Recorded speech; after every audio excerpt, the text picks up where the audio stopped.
Mi nombre es Martínez Trejo Carlos Alfredo, soy estudiante de la Universidad Autónoma de Campeche y les vengo a traer un video de clasificación de inmunodeficiencias primarias y secundarias. Primero, debemos de saber qué son las inmunodeficiencias. Pues estas son aquellas patologías donde existe una pérdida funcional de la respuesta inmune efectora, dado que existen múltiples relaciones funcionales entre los distintos componentes celulares del sistema inmune. Según la patología considerada, la alteración puede encontrarse a diferentes niveles, modificando el balance existente entre las células y moléculas constitutivas del sistema inmune.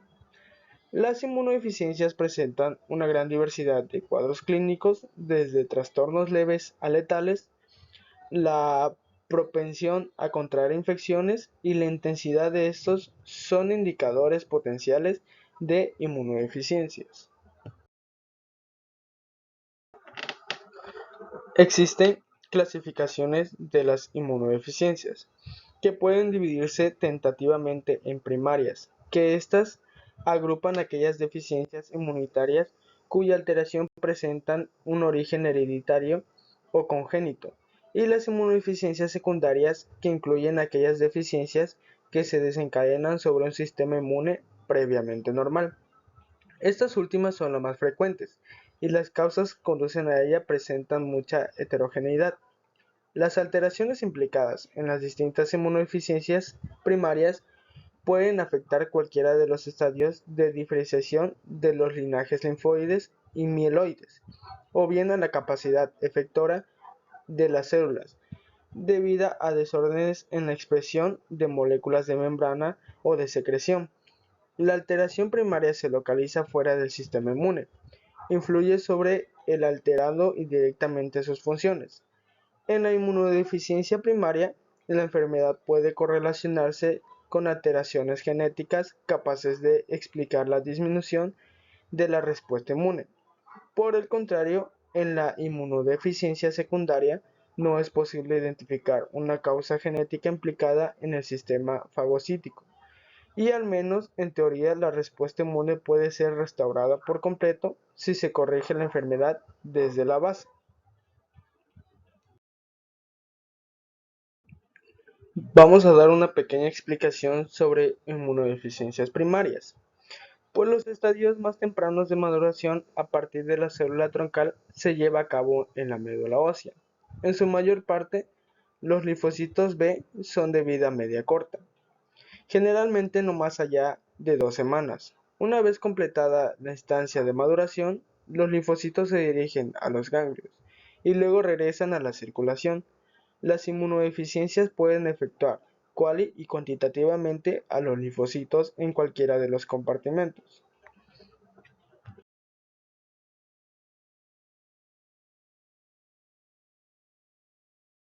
La deficiencia primaria de anticuerpos es una enfermedad que se transmite en forma hereditaria recesiva asociada al cromosoma X o en forma autosómica. En ambos casos, el sistema cardinal consiste en la presencia de infecciones recurrentes, primariamente de etología bacteriana. Los déficits colectivos se ponen de manifiesto en los primeros meses de vida, cuando se produce la depuración de los anticuerpos maternos.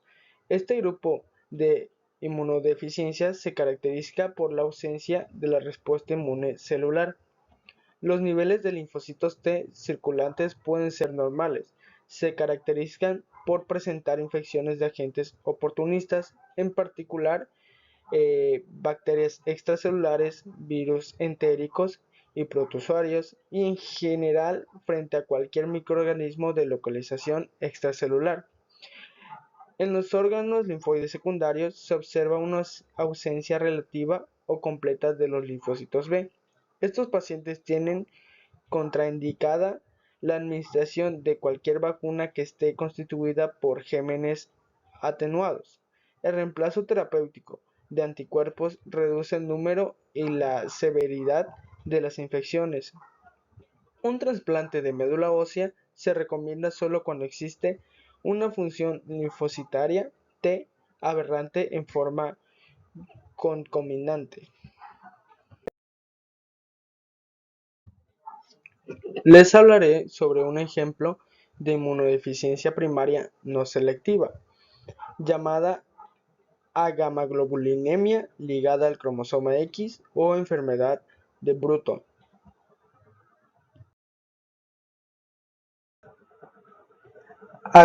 Agamaglobulinemia ligada al cromosoma X o enfermedad de Bruton. Es una enfermedad ligada al cromosoma X, como su nombre lo indica. Las mujeres que presentan el gen defectuoso en uno de sus cromosomas X son normales, pero pueden transmitirlo a sus hijos varones. Los pacientes varones con agamaglobulinemia ligada al X por lo general presentan muy bajos niveles séricos de inmunoglobulinas. La anomalía puede estar implicada en transición a las células Pro-B, ya que es posible encontrar cadenas de MU incompletas o truncadas. Las mutaciones de la BTK han sido divididas en funcionales, cuando afectan los residuos de AAA que participan directamente en la unión a fosfotirosinas, cuando implican cambios conformacionales que afectan el reconocimiento del residuo de tirosinas fosforilados, y mixtos, cuando incluyen ambos tipos de alteraciones.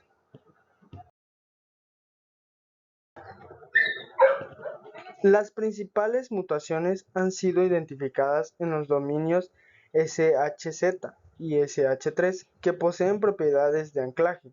Durante la transducción en las señales de proliferación, la proteína BTK se expresa en las células Pro-B, Pre-B, B madura, mastocitos y eritrocitos, no así en las células plasmáticas ni en los linfocitos C. La ausencia de alteraciones por defecto de estas proteínas en células mieloides y mastocitos podrían estar relacionadas con la presencia de otros miembros de la superfamilia BTK en la médula ósea. Los linfocitos pre-B son normales, si bien los niveles de linfocitos B circulantes y de los órganos linfáticos son deficitarios. La caracterización del linaje B indica bloqueo del estadio pre-B a B, presumiblemente por alteraciones en el rodeamiento BDJ. Sin embargo, los estudios de este sentido no son del todo concluyentes.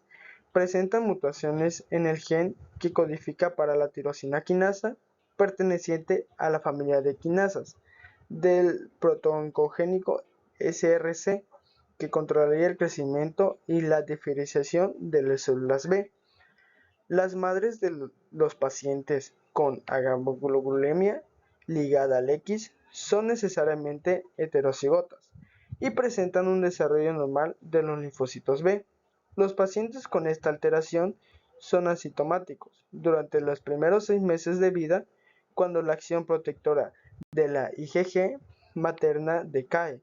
Otras causas de agamoglobulinemia ligada al cromosoma X incluyen las mutaciones en el G de la cadena pesada P, genes que codifican para componentes de la cadena liviana sustituida, componentes IgA del complejo receptor B, gen que codifica para la proteína BLNK, una proteína implicada en la traducción de las señales del receptor B.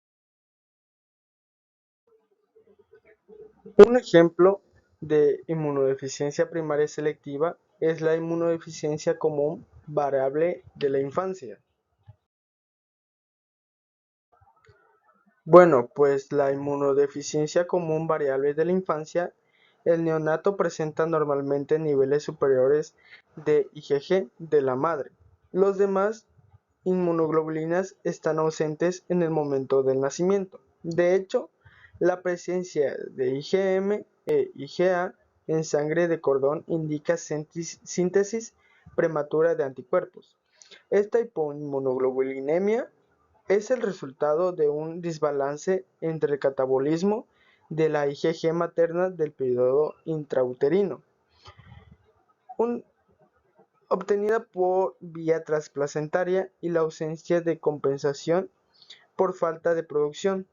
Hasta los 6 meses de edad, todos los niños transitan un periodo fisiológico de hipogamaglobulinemia. Sin embargo, en ocasiones este periodo se extiende hasta los 2 años. Aquí están viendo una representación de broncograma de un paciente de hipoglobulinemia.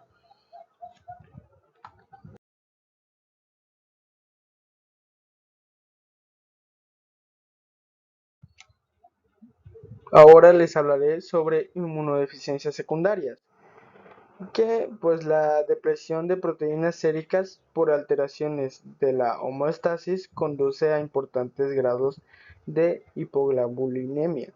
Estas alteraciones pueden deberse a la pérdida de proteínas a través del riñón,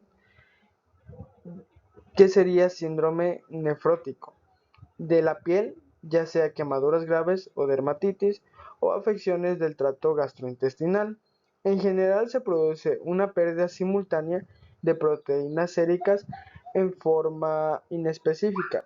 En ocasiones, inclusive puede haber una pérdida de leucocitos, hecho que conduce a la linfopenia o inmunodeficiencia celular. En el caso de afecciones de piel, la aplicación tópica de triglicéridos permite obtener un beneficio al reducir las pérdidas. Un ejemplo de inmunodeficiencias secundarias sería la leucemia.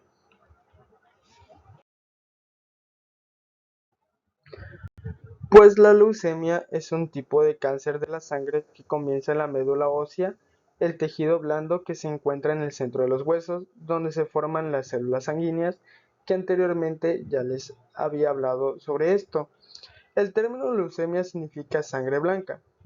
¿Qué tiene que ver eso? Pues que los glóbulos blancos, que son los leucocitos, son producidos en la médula ósea y el cuerpo los utiliza para combatir infecciones y otras sustancias extrañas. La leucemia lleva a un aumento incontrolable de la cantidad de glóbulos blancos.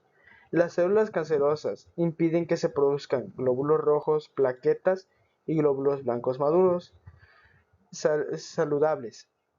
Entonces se puede presentar síntomas potencialmente mortales a medida que disminuyen las células sanguíneas normales.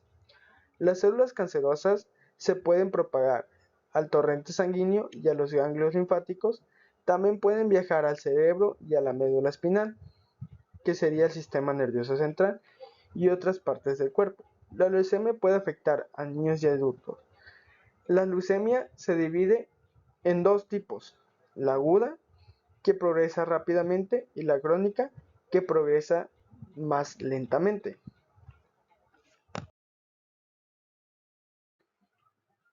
Otro ejemplo de inmunodeficiencia secundaria sería el SIDA, ya que es un agente etiológico que es un retrovirus, el VIH, y se caracteriza por una profunda inmunodepresión que da lugar a infecciones oportunistas, neoplásicas secundarias y manifestaciones neurológicas.